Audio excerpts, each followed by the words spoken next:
معاشر المسلمين وصلة المؤمنين رحمكم الله اعلموا أن يومكم هذا يوم عيد الأدنى ويوم أكبر ويوم السرور ويوم الأمور أهل الله لكم بالطاعات وحرم عليكم الصيام أنفقوا وسماكم الله أنفقوا وسماكم رحمكم الله أنفقوا لعلكم ترحمون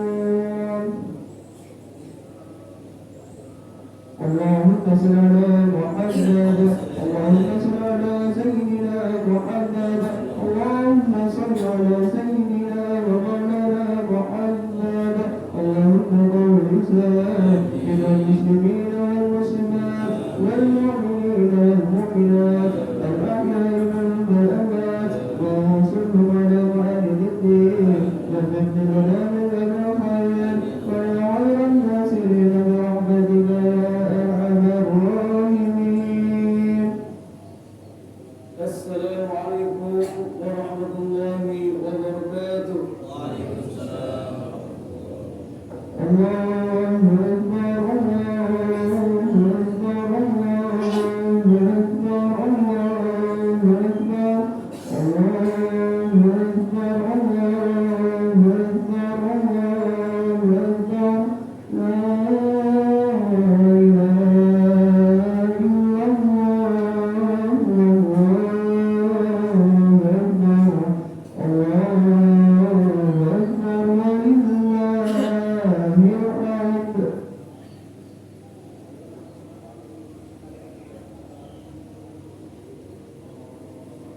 أكبر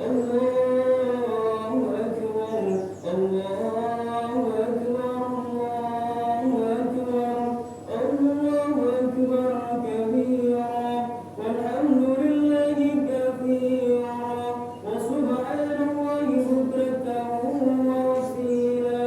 لا إله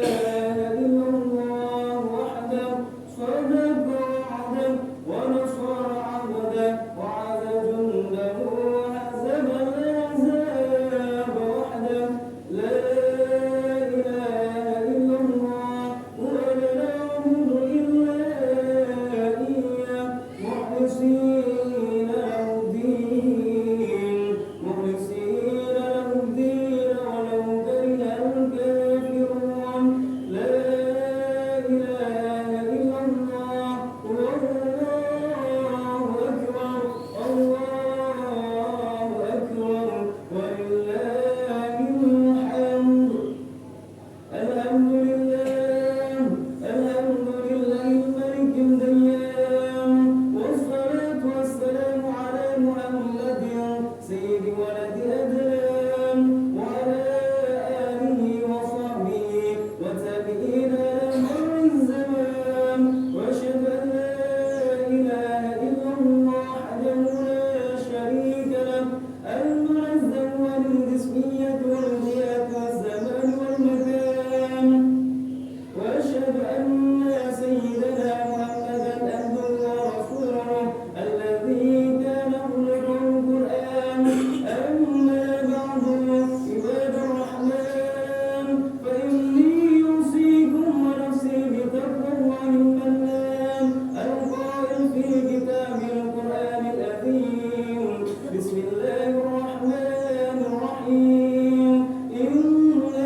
Idul Adha yang dirayakan oleh umat Islam di seluruh dunia pada setiap bulan Dzulhijjah merupakan hari raya yang sangat identik dengan dua ibadah, yakni ibadah haji dan ibadah kurban. Dalam tuntunan agama Islam, kedua ibadah ini memang hanya bisa dilakukan pada bulan Dzulhijjah. Hari raya haji dan hari raya kurban juga tidak bisa dipisahkan dari kisah dan perjalanan hidup Nabiullah Ibrahim keluarganya. Karena banyak peristiwa yang mewarnai kehidupannya, diabadikan dalam ritual ibadah haji dan ibadah kurban. Pada kesempatan khutbah kali ini, mari kita menampak tilas dan menelusuri kembali kisah perjalanan dan perjuangan hidup yang dialami oleh kakek moyang Nabi Muhammad SAW, yang berkaitan erat dengan ibadah haji dan ibadah kurban. Dengan mengenang kembali perjuangan Nabi Ibrahim alaihissalam, diharapkan kita mampu mengambil ibrah, hikmah dan nilai-nilai spiritual sebagai modal dalam menjalani kehidupan. Dengan memahami sejarah ini, mudah-mudahan kita juga bisa termotivasi untuk bisa melaksanakan ibadah haji dan ibadah kurban yang semua umat Islam pasti mengidam-idamkannya. Kaum muslimin dan muslimat jamaah salat Idul Adha rahimakumullah, kita awali kisah perjalanan dan perjuangan keluarga Nabi Ibrahim dan istrinya yang bernama Siti Hajar. Dari saat Allah menganugerahi mereka seorang putra yang sudah diidam-idamkan sejak lama, kelahiran putra yang diberi nama Nabiullah Ismail alaihissalam, diiringi dengan perintah dan cobaan dari Allah Subhanahu wa taala untuk menempatkan Siti Hajar dan Ismail di daerah lembah yang tandus dan gersang. Kisah ini diabadikan dalam Al-Quran surat Ibrahim ayat 37. Rabbana inni askantu min dhurriyyati biwadin ghairi zar'in innaka maytan muharram rabbana yuqimus salata faj'al afidatan minan nas tahwi ilayhim warzuqhum minas samarat la'allahum yashkurun. Ya Tuhan kami, sesungguhnya aku telah menempatkan sebagian keturunanku di lembah yang tidak ada tanamannya dan berada di sisi rumahmu, yaitu Baitullah yang dihormati. Ya Tuhan kami, demikian itu kami lakukan agar mereka melaksanakan salat. Maka jadikanlah hati sebagian manusia cenderung kepada mereka, dan anugerahilah mereka rezeki dari buah-buahan, dan mudah-mudahan mereka bersyukur. Kaum muslimin dan muslimat salat Idul Adha rahimakumullah, saat tinggal di lembah itu, suatu hari Siti Hajar kehabisan air minum hingga tidak bisa menyusui Nabiullah Ismail alaihissalam. Ia pun mencari air ke sana kemari sambil berlari-lari kecil antara bukit Sofah dan Marwah sebanyak 7 kali. Peristiwa inilah yang kemudian diabadikan menjadi salah satu rukun haji, yakni ibadah sya'i atau berlari-lari kecil antara kedua bukit tersebut. Di tengah kesusahan itu, Allah menurunkan pertolongan melalui mata air yang muncul dari tanah tepat di bawah kaki Nabiullah Ismail alaihissalam yang saat itu sedang menangis kehausan. Di tempat inilah keluar air penuh berkah yang sampai saat ini bisa terus dinikmati oleh umat Islam seluruh dunia, yaitu bernama air Zam-Zam. Cobaan keluarga Nabi Ibrahim tidak berhenti sampai di situ. Nabi berjuluk Khalilullah, kekasih Allah ini, mendapatkan perintah dari Allah Subhanahu wa taala melalui mimpi untuk menyembelih putra kesayangannya yang bernama Nabiullah Ismail alaihissalam. Perintah ini juga menjadi sebuah ujian keimanan dan ketakwaan Nabi Ibrahim kepada Allah, karena sebelumnya ia pernah mengeluarkan janji bahwa jika Allah menghendaki Ismail untuk dikurbankan, maka ia akan melakukannya. Perintah itu pun akhirnya benar-benar datang kepada Nabi Ibrahim. Awalnya ketika bermimpi diperintahkan untuk menyembelih Nabiullah Ismail, Nabi Ibrahim merasa ragu. Ia pun melakukan perenungan dan berfikir apakah ini benar-benar perintah Allah Subhanahu wa taala. Peristiwa ini kemudian diabadikan dengan nama Tarwiyah, yakni hari perenungan di mana kita disunnahkan berpuasa pada tanggal 8 Zulhijjah. Setelah perenungan ini, kemudian hilanglah keraguan-keraguan itu karena Nabi Ibrahim kembali bermimpi hal yang sama untuk menyembelih Nabiullah Ismail alaihissalam, dan tahu jika itu adalah benar-benar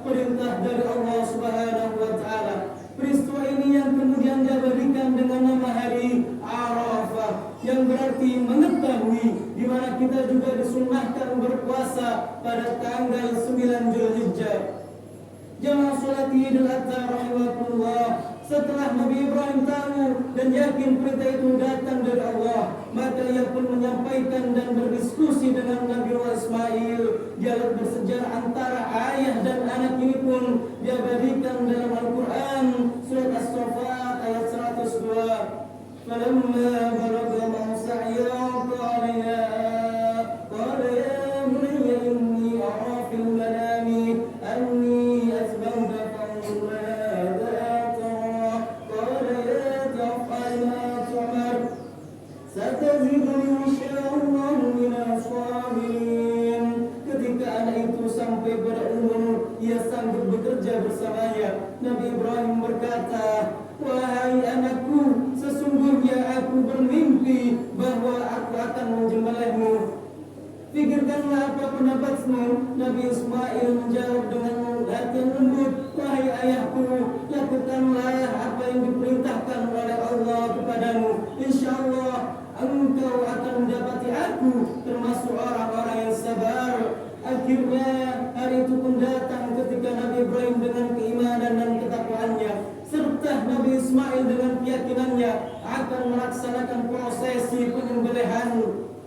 Pada waktu itu syaitan juga terus membisikkan kepada Nabi Allah Ibrahim, Nabi Allah Ismail dan juga Siti Hajar untuk tidak usah menjalankan perintah Allah ini. Namun keyakinan mereka tidak goyah sedikit pun untuk mengusir syaitan yang mengganggu.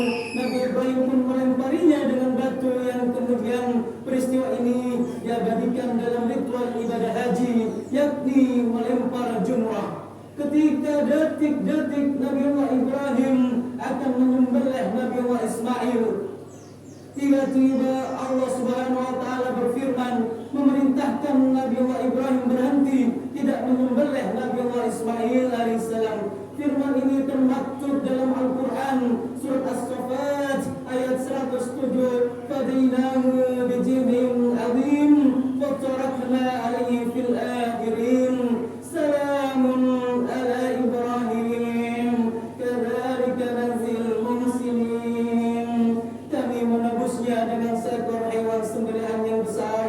Kami mengabadikan untuknya pujian pada orang-orang yang datang kemudian.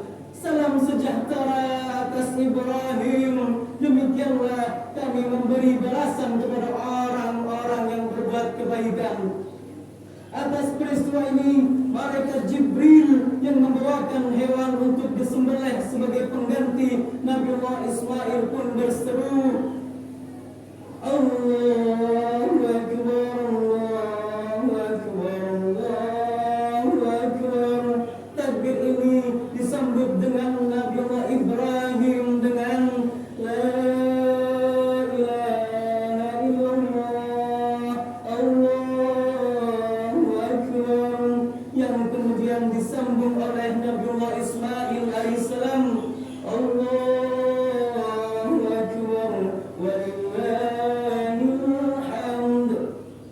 Dari peristiwa abid inilah umat Islam kemudian disyariatkan untuk menyembelih hewan kurban di hari raya Idul Adha pada tanggal 10 Zulhijjah. Peristiwa ini juga menegaskan bahwa seorang dilarang keras mengalirkan darah manusia. Jemaah salat Idul Adha rahimakumullah, dari peristiwa bersejarah keluarga Nabi Ibrahim ini kita bisa banyak mengambil hikmah dan keteladanan.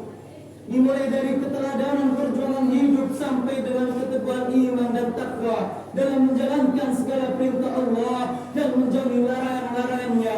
Kisah-kisah Nabi Ibrahim yang termaktub dalam Al-Quran dan terwujud dalam bentuk ibadah seperti sa'i, melempar jumrah, puasa tarwiyah dan puasa Arafah serta menyembelih hewan kurban ini harus semakin meningkatkan keyakinan dan keteguhan kita dalam beribadah. Karena memang tujuan dari diciptakannya manusia di dunia ini adalah untuk beribadah kepada Allah Subhanahu wa taala.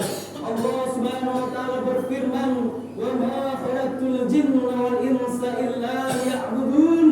Tidaklah aku menciptakan jin dan manusia kecuali untuk beribadah kepadaku. Ya salat Idul Adha rahimakumullah. membutuhkan keteguhan dan keyakinan yang kuat, karena harus rela mengeluarkan harta yang kita miliki. Jika tidak memiliki niat yang kokoh, maka haji dan kurban pun akan sulit untuk dilakukan. Untuk berhaji, kita harus berkorban menyiapkan puluhan juta rupiah guna membayar biaya perjalanan ke tanah suci, ditambah juga kesabaran yang tinggi karena harus rela antri bertahun-tahun, karena banyaknya umat Islam yang ingin menjalankan rukun Islam yang kelima. Untuk berkurban, kita juga harus menyediakan anggaran jutaan rupiah untuk membeli hewan kurban dan kemudian dibagi-bagikan kepada orang lain. Namun, masyarakat muslimin wal muslimat jamaah salat Idul Adha rahimakumullah, kita tidak perlu khawatir karena harta dunia yang kita keluarkan untuk berangkat ke tanah suci akan dibalas oleh Allah Subhanahu wa taala dengan kenikmatan kehidupan akhirat di surga yang abadi. Dalam hadis riwayat Bukhari, Rasulullah sallallahu alaihi wasallam bersabda, "Al-hajj wal mabrur laysa lahu jazaa'an illa al-jannah." Tidak ada balasan yang pantas diberikan bagi haji yang mabrur kecuali surga. Begitu juga dengan ibadah kurban.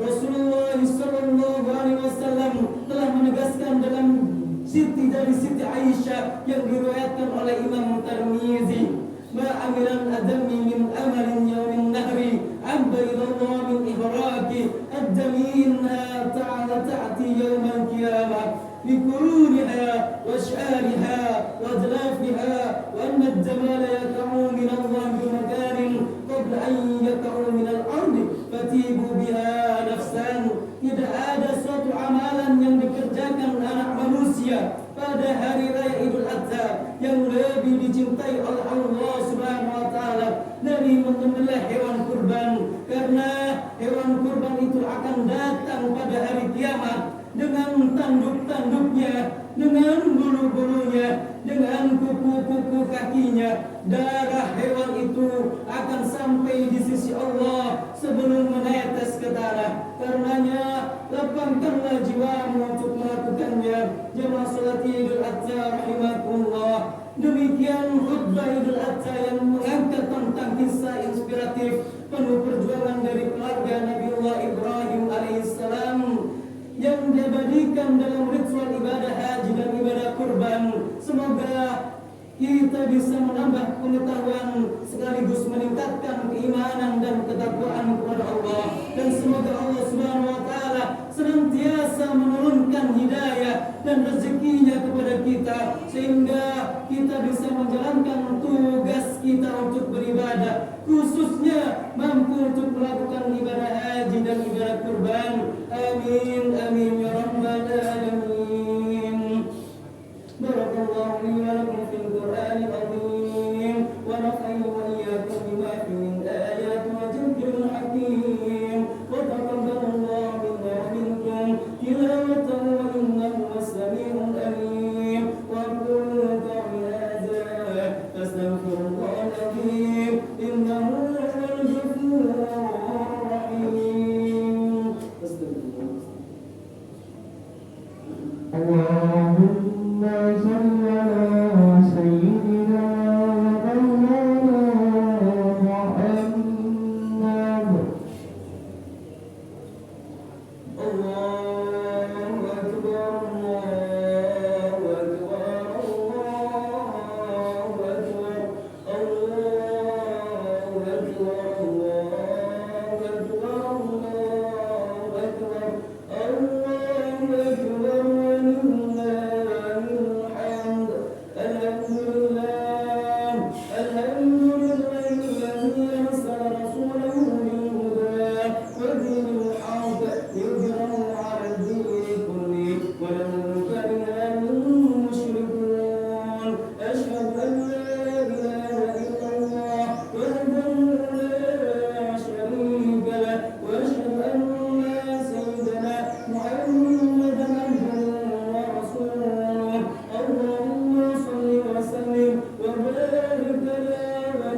وسائر البلدان المسلمين عامة يا رب العالمين. ربنا آتنا في الدنيا حسنة وفي الآخرة حسنة وقنا عذاب النار.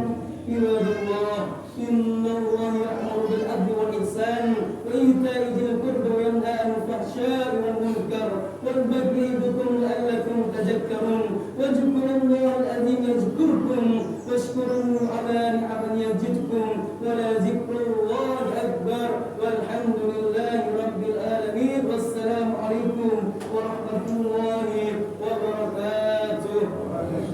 اللهم صل على محمد يا رب صل عليه وسلم.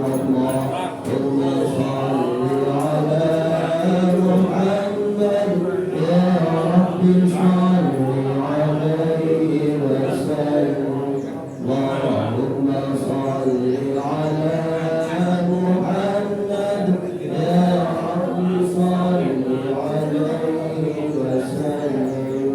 الله أكبر الله أكبر الله أكبر لا إله إلا الله والله أكبر الله أكبر ولله الحمد. الله أكبر الله أكبر الله أكبر.